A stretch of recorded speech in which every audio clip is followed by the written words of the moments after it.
What's up, guys? Mr. Lee Redmond here, and welcome to episode number 13 of the Linton Hotspur story. We are now at the three-quarter stage. We've played a fair few games. We've also had a bit of movement in the transfer window.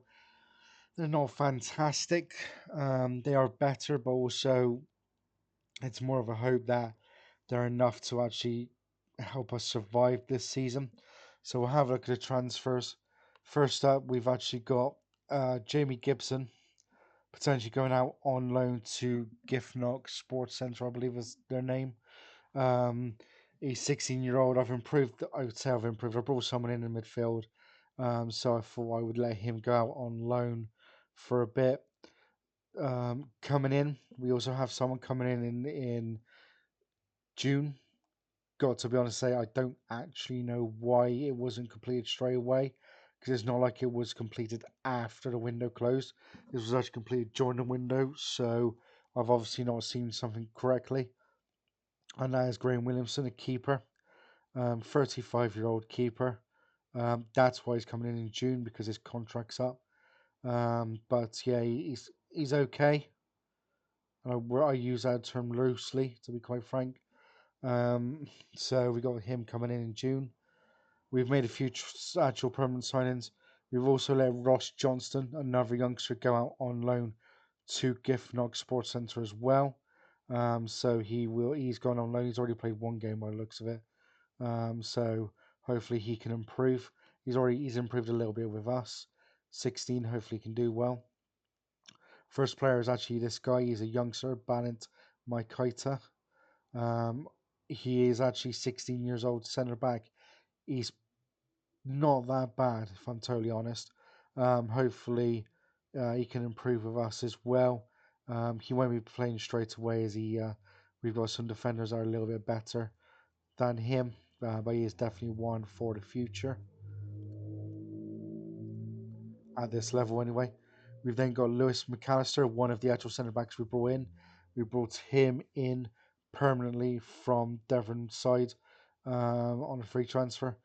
He's an improvement. I did compare the stats with Baird and McLeod when they came in, and he is actually an upgrade on both of them.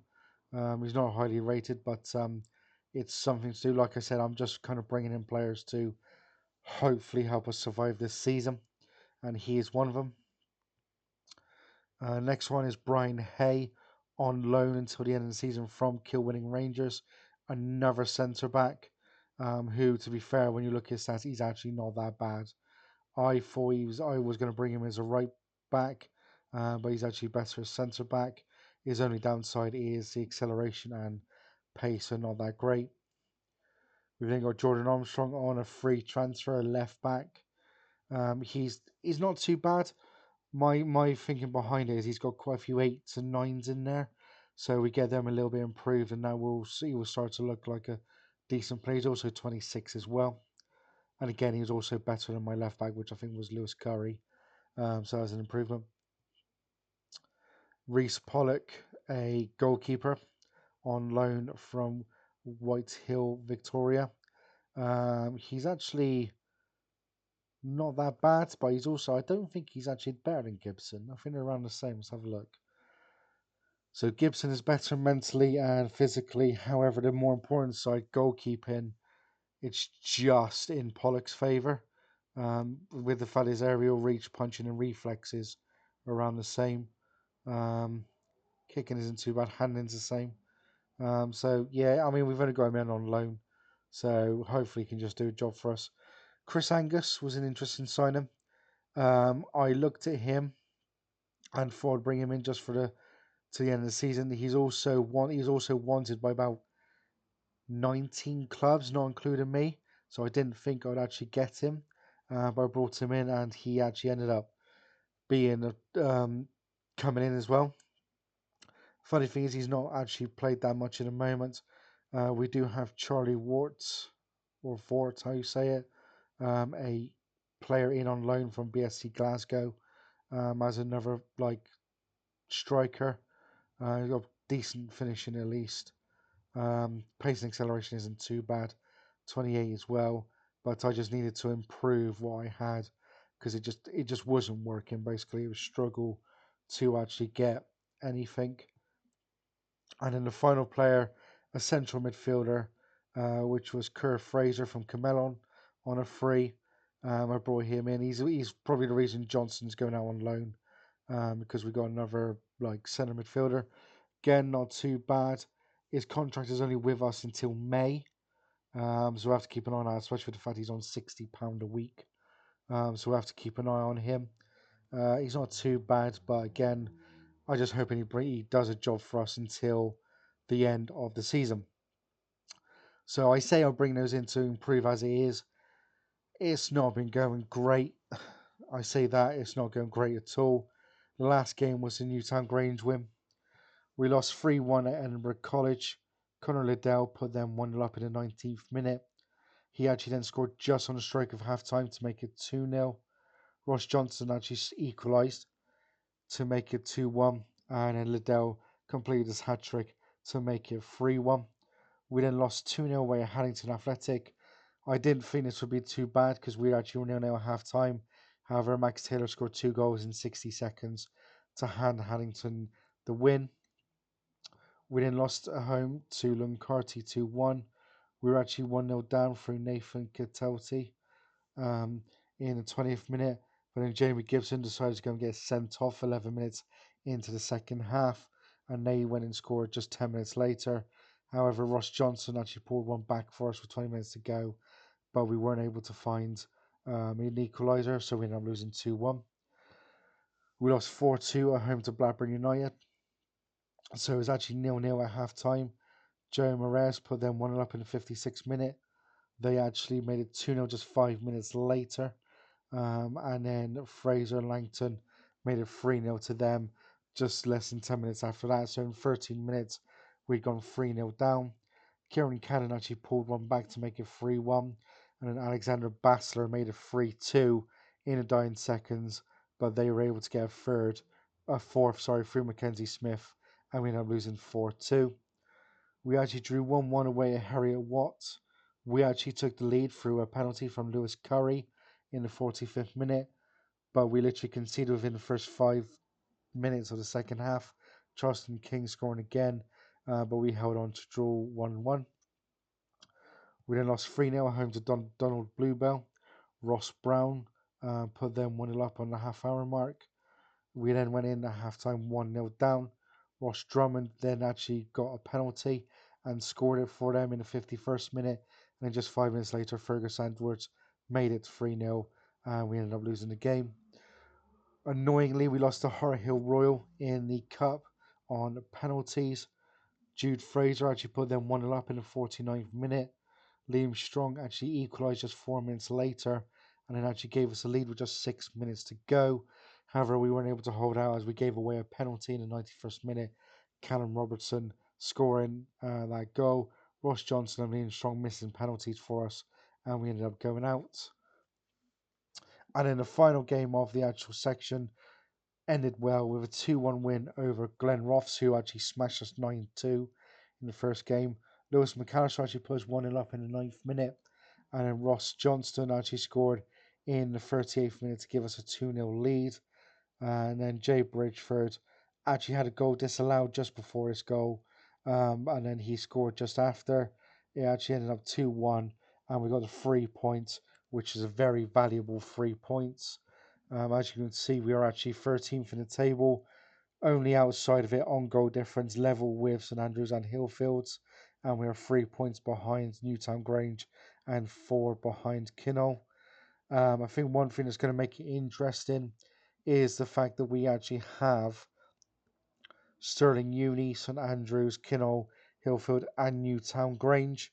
All the teams bar St Andrews, I think it is. Or have we got St Andrews? No, we got St Andrews. So we've actually got Stirling Uni, Hillfield, St Andrews, Newtown, and Kinnell. So basically, the 5 teams all around us still to play. So it's going to be quite a big thing, and it's the fact that we've got teams around us that's going to help us. So today's game is Boness Athletic away, our rivals from the previous couple of seasons. So what we'll do is we'll get into that. So, not actually sure who my attacking midfielder was. But we'll put Henderson in there. We've obviously lost someone. It might have been Johnston, actually, who's gone out on loan.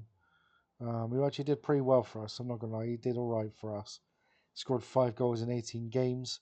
But I've brought in like short term. I gotta be honest, most of those transfers are short term transfers, in the hopes that we stay up and then we have a bit more of a chance of getting decent players for next season because we are going to need them. But at this stage, it's just all about staying up. So we'll see how this goes.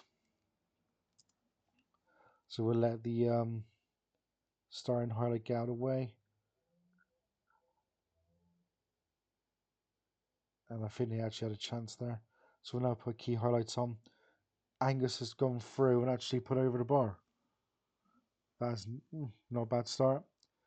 Henderson with the corner. Gonna swing over. We get a head on it and we've hit the bar. God damn it. Basso with another chance. He's beat the defender. But a poor cross from a really good position.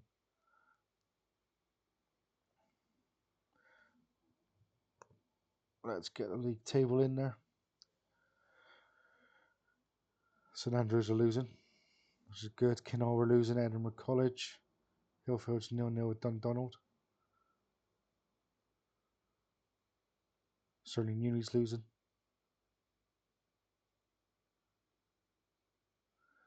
So not much is actually happening.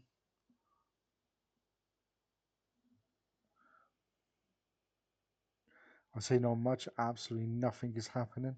Oh, I shouldn't have said that. So they've got a throw in down the corner, they've swung over, and they've scored. I knew I shouldn't have said that. Josh Gillespie scores to put them 1-0 up.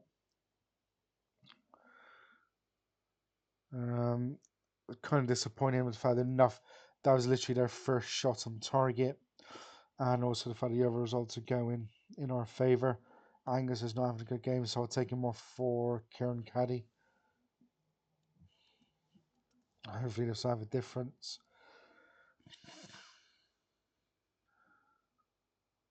So they've got another throw in. Gets played over. Gillespie just puts over the bar.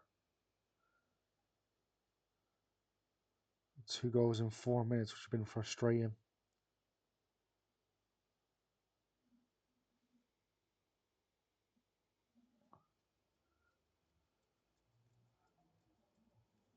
So your free kick, and they've scored. Jake Delzaski. Look, I feel like Gibson should have saved that. Oh, it got disallowed for foul.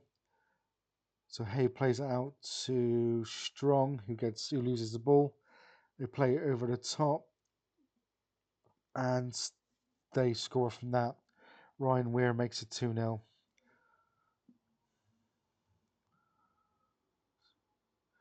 Literally 60 seconds after they had a goal disallowed, they actually go and make it 2-0. Dundonald actually just equalised against Hillfield, which is good for us. So they've got a free kick. They send it over and just over the bar. Angus Henderson injured. Nothing come up as per usual. Chris Archibald's come in. Not much we can really do with just a couple of minutes to go. Unless we score, Archibald swings over. We get our head on it. Lewis McAllister. So let's go attacking. I mean, the team is completely knackered, but if we make any more changes, it's not going to do much. Armstrong down the wing to Strong, who plays in a poor ball in. Oh, she stuck her foot in. Get there. No, of course not. So they're going to play it down the wing. Gillespie crosses it. Free header.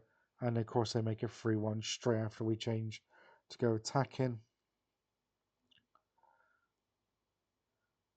McAllister brings it down, plays another poor ball. Gillespie hits it and saved by Gibson.